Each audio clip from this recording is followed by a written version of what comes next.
L'assemble de Thyatire. Ils ont beaucoup de choses qu'ils font bien. Mais il y en a de très mauvaises, savoir l'idolâtrie et l'immoralité sexuelle. Semblable l'assemble de Pergame. Voyons maintenant comment l'assemble de Thyatire est réprimandée par le Seigneur. De quelle manière lisons cela. Il est dit ici, crie l'ange de l'assemble de Thyatire. Le Fils de Dieu, celui qui a les yeux comme une flamme de feu, et les pieds semblables du bronze fin, qui brille lorsqu'il est affiné dans un four, dit ceci. Je connais tes œuvres, ton amour, ta foi, ton service et ta persévérance. Je sais aussi que tes dernières œuvres sont plus nombreuses que les premières.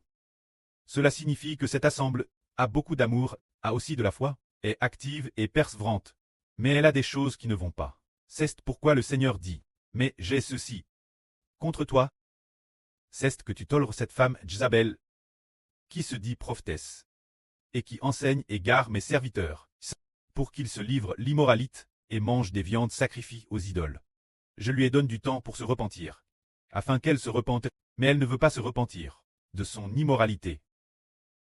Voici, je vais la jeter sur un lit de douleur, et plonger dans une grande détresse. Ceux qui commettent l'adultère avec elle, moins qu'ils ne se repentent de leurs actions, je ferai aussi en sorte qu'ils subissent une grande détresse. Je frapperai de mort ses enfants. Et toutes les assemblées sauront que je suis celui qui sonde les reins et les cœurs, et je rendrai chacun de vous selon ses œuvres. Pour ce qui est de Thyatire, cette assemblée, en fait, ils ont beaucoup de choses qu'ils font Thérèse bien, par exemple, l'amour, la foi, le service, la persévérance. Et ils ont fait beaucoup de bonnes œuvres, encore plus qu'au début. Quand ils venaient de croire au Seigneur, ils en font encore plus. Sur ce point, ils ont te loué par le Seigneur Jésus-Christ. Mais ce qu'ils font de mal, c'est que parmi eux se trouve une femme, cette femme Jézabel qui se dit prophétesse. Alors quoi fait cette femme pour prouver qu'elle fait le mal et qu'elle n'est pas une vraie prophétesse? Il est dit ici que cette femme commet l'immoralité et entraîne les gens à adorer les idoles. C'est-à-dire que il se livre l'immoralité et entraîne les gens à adorer les idoles. Et le Seigneur Jésus a également donné cette femme l'occasion de se repentir. Mais elle ne veut pas se repentir, ni renoncer son comportement immoral. C'est pourquoi le Seigneur dit, je vais la jeter sur un lit de maladie, et la plonger dans une grande détresse. Ainsi le Seigneur fait en sorte que cette femme soit alite, incapable de se lever, restant malade au lit, sans pouvoir se lever. Ce moment-là, le Seigneur dit encore, ceux qui commettent l'adultère avec elle, s'ils ne veulent pas se repentir de leurs actions, je les ferai aussi passer par subir de grandes souffrances. Si l'on continue à commettre l'adultère avec cette femme et adorer des idoles, alors le Seigneur dit, je tuerai ses partisans par la peste, pour que toute l'assemblée sache que je suis celui qui sonde les reins et les cœurs. Ainsi, si l'on continue à commettre l'adultère, le Seigneur la tuera par la peste. Il y avait une fois une femme nomme Lélé. Une fois elle, nous ne savions pas qu'elle appartenait à Satan. Ce moment-là, le frère Réhoboth prêchait l'évangile, alors nous pensions qu'elle était notre sur. Alors elle est venue voir le frère Heber. Elle a dit cette phrase, qui a beaucoup surpris le frère Heber. Comment peut-elle dire cela? Elle a dit, servir Jéhovah Dieu. Servir Jéhovah Dieu, n'est-ce pas si bien que parce que servir El Jéhovah Dieu apporte trop de souffrance. On m'a autant servir d'autres dieux. Elle a dit cela au frère Heber. Mais cette femme, elle connaissait Thérèse bien la Bible, était aussi à l'église, mais sa peau avait des taches blanches, des plaques blanches par-ci par-là. Alors le frère Réhoboth lui a demandé, ta peau, comment cela s'est-il produit pour devenir comme à... Alors elle a raconté qu'elle avait une fois avec un homme, couche ensemble une fois avec un... Cet homme n'était pas son mari. Avec cet homme, après avoir commis l'adultère une fois, elle a eu une grave maladie de peau. Alors Heber s'est dit que c'était peut-être pour cette raison que le Seigneur l'a frappée ainsi. Or cette femme Elle était un peu comme une prophétesse. Car elle savait des choses sur le frère Hébert. Chose curieuse.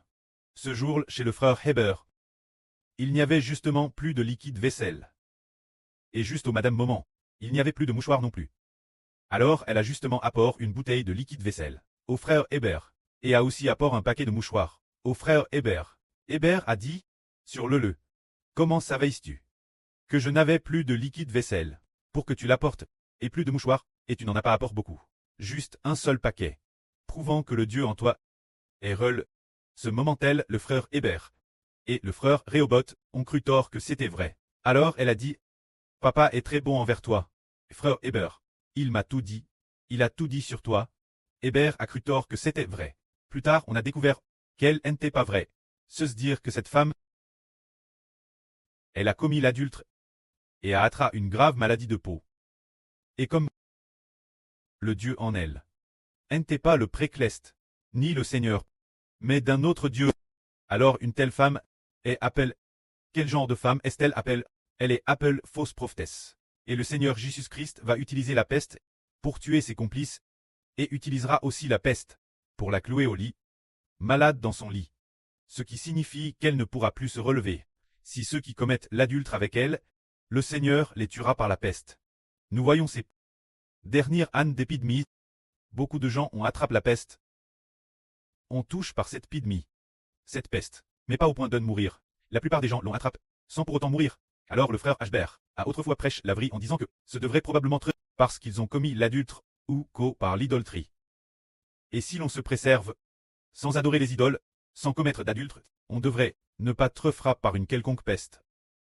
Ce moment-tel, le Seigneur Jésus-Christ continue en disant, quand ceux qui se trouvent, Thyatire, dire ceux qui n'acceptent pas l'incitation de Jézabel, commettre l'adultère, et qui ne veulent pas apprendre ce qu'on appelle les profondeurs de Satan. Je vous dis, je ne mettrai pas d'autre fardeau sur vous. Cependant, vous devez retenir fermement ce que vous avez.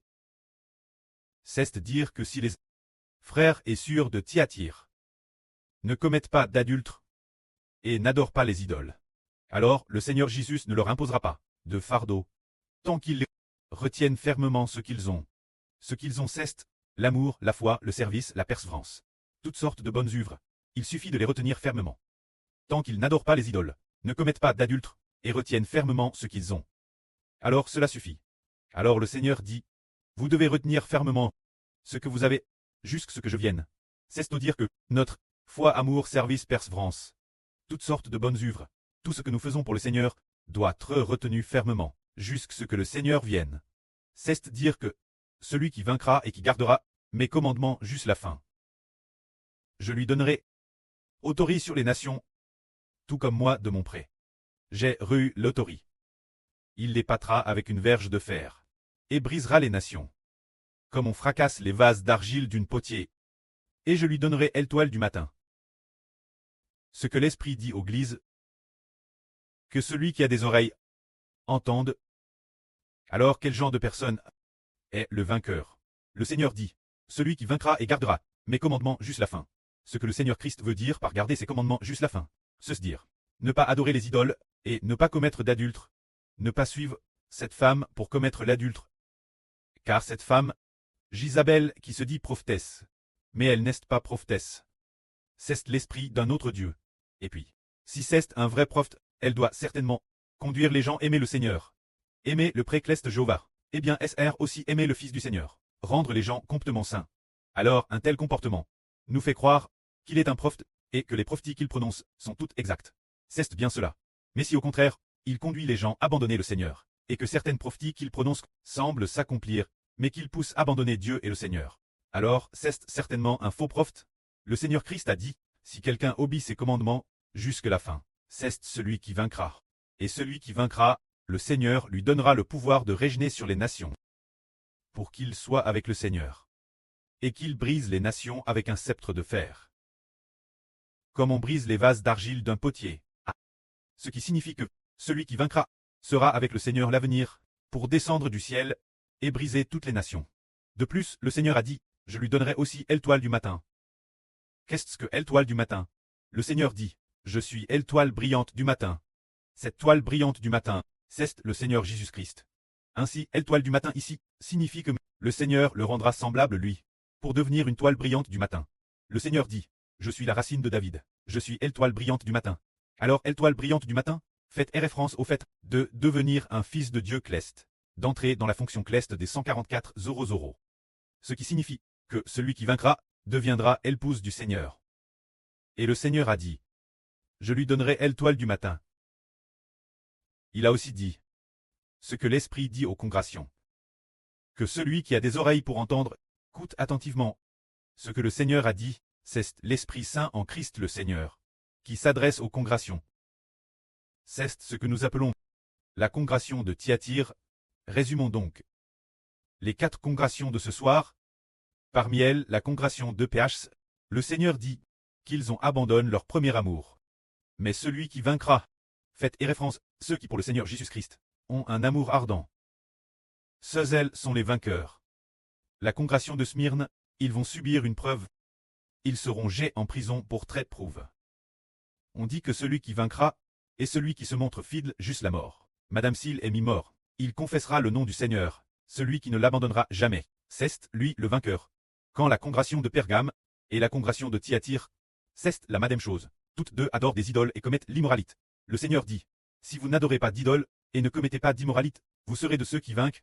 Alors, celui qui vaincra sera béni, car il aura le privilège d'être avec le Seigneur, pour briser les nations avec un sceptre de fer. Et il recevra l'étoile du matin, pour devenir cleste, tout comme l'étoile brillante du matin. Alors une fois que nous parlons de l'étoile du matin, nous nous rappelons aussi, dans l'Apocalypse, enveloppe du soleil, la femme avec la lune sous ses pieds, et sa couronne de 12 toiles, qui sont les 12 frères. Ainsi les 12 frères sont extrêmement précieux. Et les vainqueurs ont un rang avec les 12 frères, d'une dignité égale. Cela nous dit que le vainqueur et Madame, le Seigneur dit, je lui donnerai l'étoile du matin. Le Seigneur Jésus-Christ, c'est aussi qu'on parle toile du matin, ce qui signifie que le vainqueur va devenir un membre du corps du Christ. Que la gloire soit auprès et au Seigneur. Amen.